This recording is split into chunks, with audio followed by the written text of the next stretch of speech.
राष्ट्रीय जगत विजय न्यूज में आपका स्वागत है। मैं हूं आपके साथ वीना।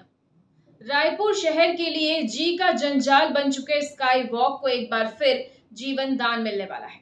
जी हां, प्रदेश की बीजेपी सरकार ने तय किया है कि स्काई वॉक को एक बार फिर पैदल चलने वालों के लिए सुविधा के तौर पर तैयार किया जाएगा।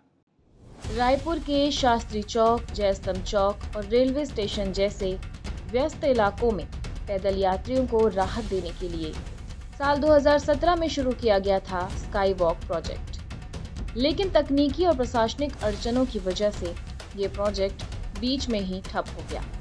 अब राज्य की भाजपा सरकार इस अधूरे सपने को एक बार फिर से पूरा करने की तैयारी कर रही है। लोक निर्माण विभाग ने इसके लिए 37 करोड़ 75 लाख रुपए की राशि मंजूर कर दी है।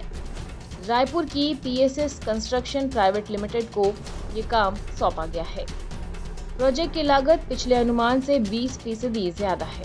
स्काई वॉक की लंबाई करीब 1.5 किलोमीटर की होगी, जिसमें 12 जगहों पर एस्केलेटर और सीढ़ियां लगाई जाएंगी। इस स्काई वॉक से अंबेडकर अस्पताल और डीकेएस अस्पताल को भी जोड़ा जाएगा, जिससे मरीजों और उनके परिजनों को ट्रैफिक से राहत मिलेगी। वहीं शास्त्री चौक पर रोटरी बनाकर इसे मल्टी पॉइंट एक्सेस बनाया जाएगा। इसके ऊपर पॉलीकार्बोनेट शीट लगाई जाएगी ताकि बारिश और धूप से बचाव हो सके। स्टील की रेलिंग, टाइल्स और स्लैब का काम अब फिर से शुरू किया जाएगा। साल 2017 में शुरू हुआ ये प्रोजेक्ट अब 2025 में एक बार फिर रफ्तार पकड़ने जा रहा है। देखना होगा कि इस बार रायपुर का ये सपना हकीकत में कब और कैसे पूरा होता है।